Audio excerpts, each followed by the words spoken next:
오늘은요, 천로역정 존 버니언의 신실이라는 이름의 길벗입니다. 얼마나 걸었을까? 크리스천은 야트막한 언덕에 이르렀다. 순례자들이 앞길을 내다볼 수 있도록 일부러 쌓아올린 둔덕이었다. 꼭대기 올라가서 앞쪽을 굽어보니 신실이 저만치 앞서 걷는 게 보였다. 크리스천은 큰 소리로 외쳤다. 여보세요? 여기 좀 보세요. 금방 달려갈 테니 잠깐만 기다려주세요. 함께 갑시다. 부르는 소리를 들었는지 신실이 뒤를 돌아보았다. 크리스천은 다시 목소리를 높였다. 그냥 가지 마세요.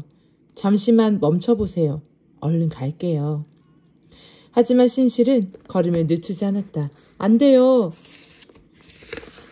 목숨을 건지려면 조금이라도 빨리 달아나야 해요.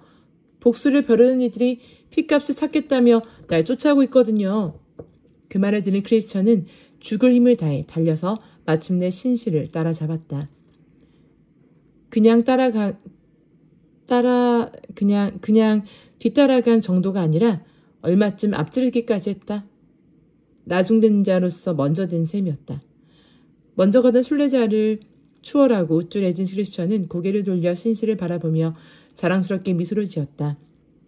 순간 크리스천은 무언가에 걸려 비틀거리다 땅바닥에 꼬꾸라지고 말았다. 얼마나 세차게 넘어졌던지 신실이 달려와 부축해줄 때까지 자리에서 일어나지 못했다. 꿈에서 보니 그 뒤부터 두 사람은 어깨를 나란히 하고 함께 걸었다. 마치 형제처럼 서로를 아끼고 사랑했으며 여기까지 오면서 제각기 겪었던 일들을 나누느라 시간이 가는 줄 몰랐다. 존경하는 벗이여, 크리스천은 사랑스러운 신실 형제에게 말했다. 그대를 따라잡을 수 있어서 얼마나 기쁜지 모릅니다.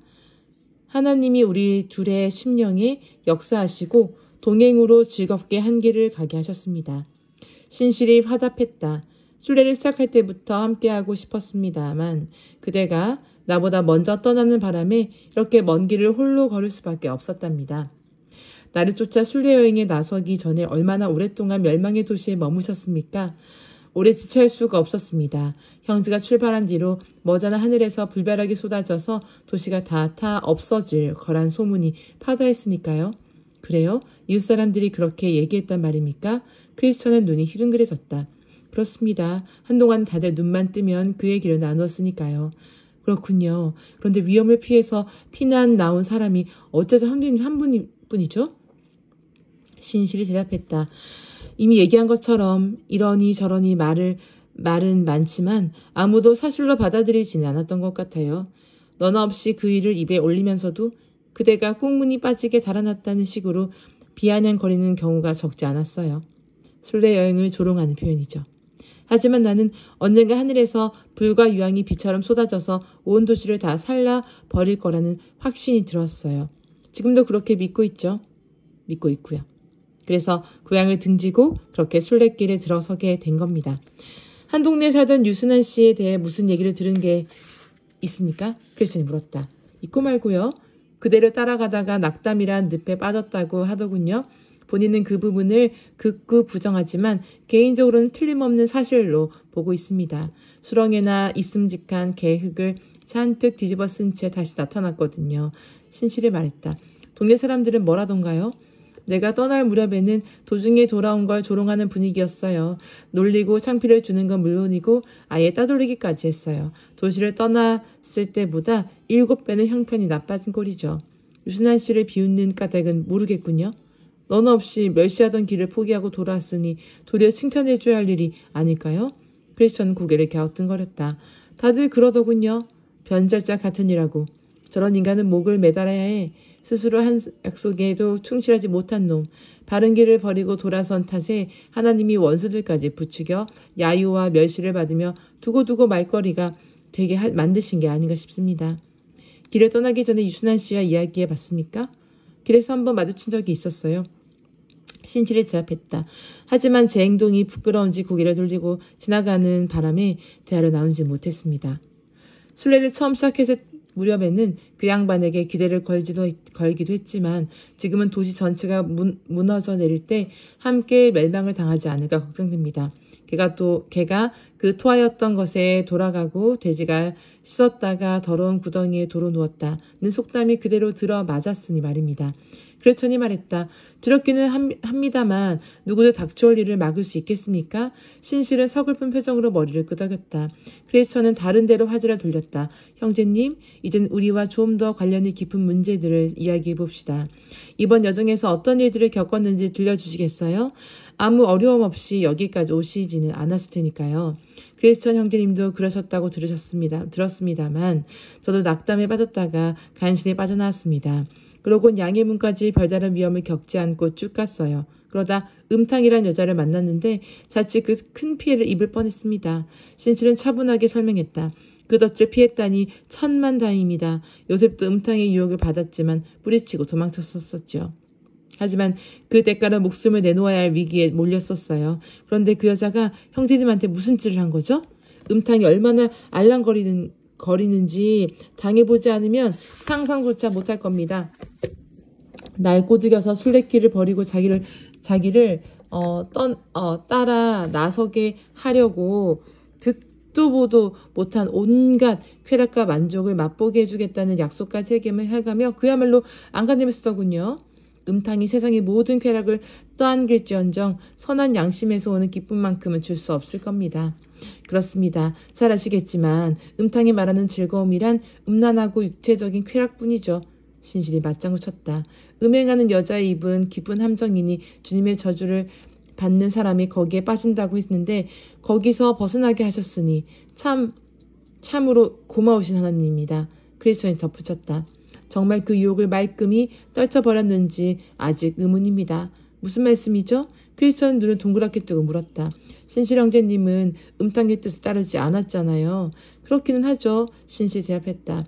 언젠가 봤던 그 여자의 걸음은 수올로 치닫는다는 옛글이 떠올라서 자신을 더럽히진 않았습니다. 여인의 매력적인 모습을 보지 않으려고 눈을 꼭 감아버렸습니다. 음탕한 저주를 퍼붓고 막말을 하더군요. 나는 시뜸이 뚝 떼고 가던 길을 계속 갔습니다. 도중에 다른 공격을 받진 않았습니까? 신실은 잠시 기억을 더듬고 나서 대답했다. 곤고제 밑자락에 도착할 즈음에 나이 많은 노인네를 만났는데 이름이 무엇고 어디로 가냐고 물었어요. 새 예루살렘까지 가는 순례자라고 했더니 대뜸 그러더군요. 아주 정직한 젊은이 같구려. 내 집에 가서 함께 살면서 일을 거들어 주지 않겠소? 품삯은 넉넉히 쳐드리리다. 그래서 이름과 사는 데를 물어봤어요. 자기는 첫사람 아담이라고 하며 김안동에 산다고 했어요. 무슨 일을 맡기고 삭은 얼마나 주려 하느냐고 했더니 허다한 즐거움을 누릴 수 있는 일을 하는데 힘을 보태주면 품삯으로 상속자의 지위를 주겠다고 하더군요. 다시 물었죠. 어떤 집에 살고 다른 일꾼들이 더 있느냐고요. 그랬더니 자기 집에는 세상에 온갖 좋은 것들이 다 구비되어 있고 머슴들은 죄다 피부치들이라고 했어요. 그 얘기 들으니 자녀는 어떻게 두었는지 궁금했더라고요.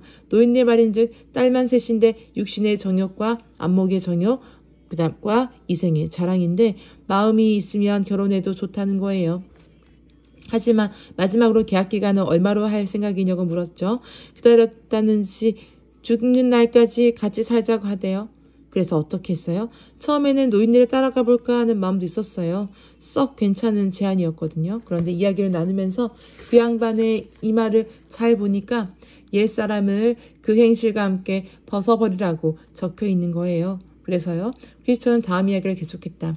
불현듯 말은 번지르르 하지만 실제로 집안에 발을 들여놓는 순간 붙들려서 종살이를 하게 될지도 모른다는 생각이 들었습니다. 그래서 그만하라고 그 집 근처에도 가고 싶지 않다고 단호하게 얘기했죠. 노인은 불같이 화를 냈어요. 차마 입에 담지 못할 욕설을 퍼부으면서 사람을 보내서 끈질기게 쫓아다니며 영혼을 괴롭히겠다는 말까지 하더라고요. 당장 돌아서서 자리를 떴어요. 하지만 막 몸을 피하려는 순간 꽉 잡고 늘어져서 놔주질 않는 거예요. 팔다리가 찢어져 가는 줄 알았다니까요. 오라 나는 곤고한 사람이로다 라는 소리가 절로 튀어나올 정도였어요. 그래서 뒤도 돌아보지 않고 곤고제를 기어오르기 시작했죠. 그런데 고개를 절반 남짓 올라갔을 때쯤 우연히 뒤를 돌아보니까 웬 남자가 바람처럼 빠르게 쫓아오더라고요. 사내는 쉼터 근처에서 날 따라잡았었어요. 내가 잠시 쉬려고 앉았다가 골아 떨어져서 두루마리를 잃어버렸다는 말했던 데가 바로 거기에요. 크리스천이 끼어들었다. 형제는 끝까지 들어보세요. 신실의 말을 이었다. 뒤따라온 사내는 불문곡직하고 달려들더니 혼절할 때까지 두들겨 팼어요. 간신히 의식을 되찾고 도대체 왜 이러냐고 물었죠. 그랬더니 내가 은근히 첫사람 아담을 따라갈 마음을 먹었기 때문이라고 을러대면서 가슴을 세게 후려치는 거예요. 다시 얻어맞고 자빠져서 이미 마치 죽은 것처럼 바닥에 쓰러졌어요. 어렴풋이 정신을 차리고 남자에게 매달려 살려달라고 빌었어요. 하지만 상대는 내 사전에 자비란 없다면서 또 곤죽이 되도록 주먹질을 했어요. 어떤 분이 갑자기 나타나서 당장 멈추라 호통을 치지 않았더라면 아마 전 맞아 죽고 맞았을 거예요. 매질을 말려주신 분이 계셨다고요? 예, 처음에는 알아보지 못했어요. 그런데 나중에 지나가실 때 보니까 양손과 옆구리에 깊은 상처가 있더군요. 그래서 알았죠. 그분은 주님이었어요. 덕분에 계속 고갯길을 오를 수 있었습니다. 신실 형제님을 따라왔던 사내는 아마 모세였을 겁니다. 크리스천이 설명했다. 상대가 누구든 법을 어겼다 싶으면 자비를 베푸는 법이 없죠. 잘 압니다. 처음 만난 게 아니거든요. 고향에서 편히 살고 있을 때 불쑥 찾아와서 거기 머물러 있다가는 하늘에 쏟아지는 불바락에 맞아 온 집안이 타 죽고 말 거라고 얘기해준 장본인이 바로 그 사내입니다. 형제님이 모세를 만났던 쪽 고개 꼭대기에 집 한 채가 서 있는 게 보이지 않던가요? 크리스천이 물었다. 네, 봤어요. 사자들이 지키고 있는 집 말씀이죠? 된다찌어서 그랬는지 녀석들은 잠들어 있더군요. 하지만 가야 할 길이 아직 한참 남아있어서 문지기를 지나쳐 언덕을 내려왔죠. 크리스천은 몹시 안타까워했다. 맞아요. 문지기가 저더러 형제님이 방금 지나갔다고 알려주셨거든요.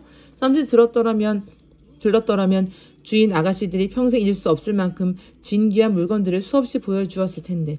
아무튼 그건 그렇다 치고 겸손의 골짜기에서는 아무도 못 보셨어요? 신실 대답했다. 불만이란 양반을 만났는데 그쯤에서 자기랑 돌아가자며 열변을 토합디다. 골짜기에는 눈길을 줄 만큼 명예로운 게 조금도 없다는 거죠. 골짜기로 들어가는 순간 교만, 오만, 자만, 세상 영광을 비롯해 자기랑 친한 모든 친구들과 완전히 담을 쌓는 셈이라고 했어요. 고집을 꺾지 않고 겸손의 골짜기로 들어가면 그 패거리의 심기를 대단히 불편하게 만들 거라고요. 저런! 그래서 뭐라고 대답했어요? 거론하는 인물들과 한때 피부치가 다름없이 가까이 지냈고 육신적으로 따져봐도 친척지간인 건 사실이지만 순례에 나설 때 이미 의절을 당한 처지고 내 쪽에서도 다시 보고 싶은 마음이 없노라고 했죠. 이제는 피 한 방울 안 섞인 남이나 다를 바 없으니 더 이상 이래라 저래라 하지 말라고 딱 못을 박았어요. 뿐만 아니라 겸손의 골짜기를 그런 식으로 얘기하지 말라고 따끔하게 한마디 해줬어요. 겸손이 영예보다 낫고 거만한 마음은 넘어짐의 앞잠이라는 얘기도 못 들어봤냐고요. 대가 세상 친구들이 애착을 가질 만하다고 여기는 것들이 아니라 참으로 지혜로운 이들이 추구하는 진정한 영예를 찾으러 기꺼이 골짜기 안으로 들어가겠노라고 했어요. 계곡 안에서 만난 사람은 없었어요. 크리스천이 캐물었다. 예, 수치심이라는 남자를 만났어요. 수레를 떠난 이후로 별의별 사람들을 다 상대했지만 이름과 댐댐이가 이렇게 어울리지 않는 인물은 처음 봤어요. 보통은 얼마쯤 티격태격 하다가 금방 떠나버리잖아요. 그런데 그 뻔뻔스런 친구는 창피할 줄 모르고 찰떡같이 달라붙어서 절대로 떨어지지 않더라고요. 신실은 손사래를 치며 말했다. 맙소사, 그 염치 없는 인간이 뭐랍니까? 신앙을 통째로 부정했어요. 믿음의 존재를 염두에 두는 태도 자체가 가련하고 천박하며 음침한 짓거리라더군요. 양심에 신경 쓰는 건 사내답지 못하다면서 스스로 말과 행실을 살펴서 요즘 사람들이 서슴없이 하는 일들을 삼가고 조심한다면 놀림감이 될 거라고 장담했어요. 힘있고 지만 좋고 똑똑한 이들은 결코 내 의견에 동의하지 않을 거랬어요. 순례자라는 적자들은 시춤팔고 평판이 나쁘고 허약하고 가난한 인종들이라고 꼬집더라고요.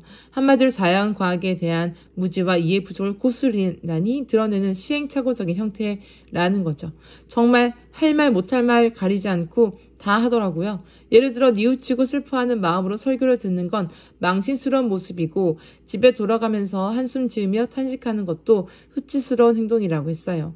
사소한 잘못을 두고 이웃에게 용서를 구한다든지 허락 없이 가져온 남의 물건에 대해 값을 치르는 걸 다 부끄럽게 생각했어요. 신앙은 제 입으로 그렇게 말했어요. 썩 그럴듯한 이름이지 않아요? 악을 포용할 줄 아는 강한 인간들을 이간질하고 믿음으로 형제 자매가 되었다는 명분을 내세요. 죄 많은 밑바닥 인생들까지 존중하게 만든다면 열을 올리더군요. 그러곤 내게 질문하더군요. 얼마나 창피한 일입니까? 안 그렇소? 형제님은 뭐라고 했어요? 크리스천은 재촉하듯 물었다. 처음에는 뭐라고 대꾸해야 좋을지 막막하더라고요. 신실이 말을 이었다. 얼마나 청신을 빼놨던지 그 바람에 온몸에 피가 머리에 쏠린 것 같았어요. 그렇습니다. 하마터면 말문이 딱 막힐 뻔했습니다. 하지만 문득 사람들이 높이 평가하는 그러한 것은 하나님이 보시기에 혐오스러운 것이란 생각이 들더군요. 수치심은 하나님과 그분의 말씀이 아니라 인간이 좋아하는 얘기만 하고 있다는 걸 파악하기 시작한 거죠. 뿐만 아니라 마지막 심판날 생사를 가르는 기준을 끈질기게 괴롭히는 세상의 이념과 정신이 아니라 지극히 높으신 분의 지혜와 법이라는 걸 깨달았어요. 그러면 하나님이 그분을 쫓는 신앙과 민감한 양심을 더 사랑하신다는 점을 감안할 때 온 천지가 다 들고 일어나 반대한다 할지라도 주님의 말씀을 따르는 게 가장 좋은 선택이라는 얘기죠.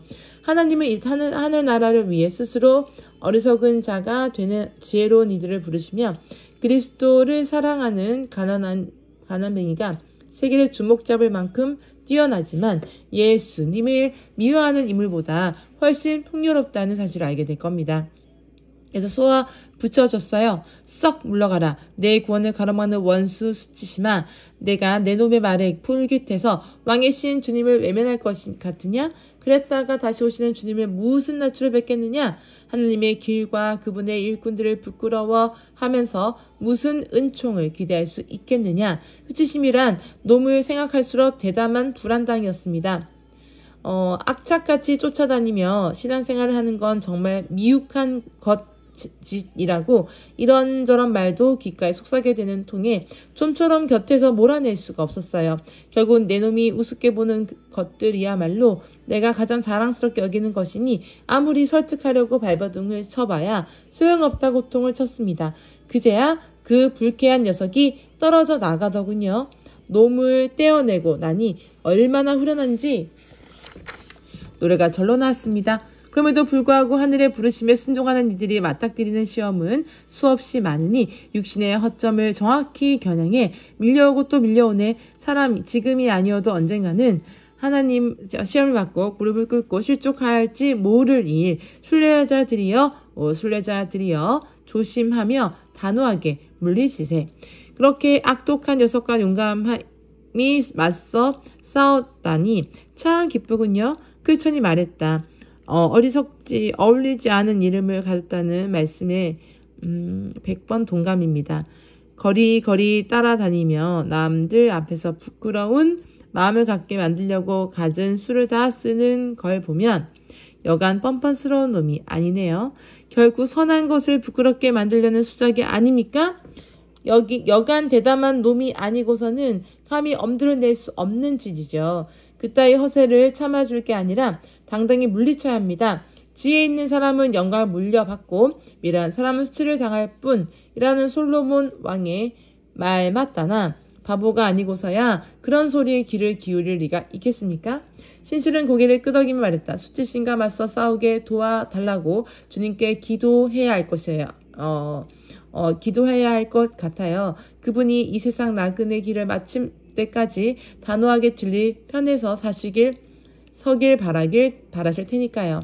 옳은 말씀입니다. 그 밖에는 계곡에서 아무도 보지 못했으니까 크리스천이 다소 의외라는 듯 물었다. 예, 그게 전부입니다. 그 뒤로는 겸손의 골짜기를 지나는 내내 화살이 밝게 빛났거든요. 죽음의 그늘 골짜기를 가로지를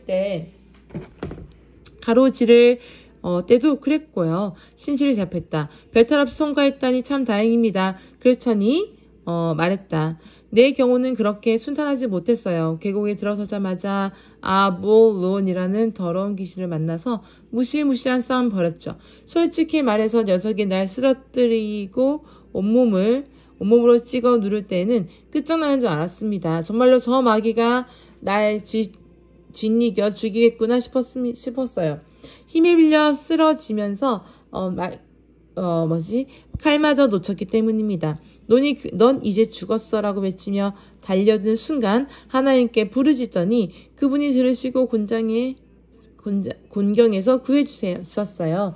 죽음의 그늘 골짜기를 절반 가까이 지나는 동안 햇빛이라고는 눈꽃만큼도 들지 않았어요. 이러다 죽는 게 아닌가 생각한 적이 한두 번이 아니에요. 하지만 마침내 동이 트고 해가 떠오르더군요. 그때부터는 훨씬 쉽고 편안하게 골짜기를 지날 수 있었어요.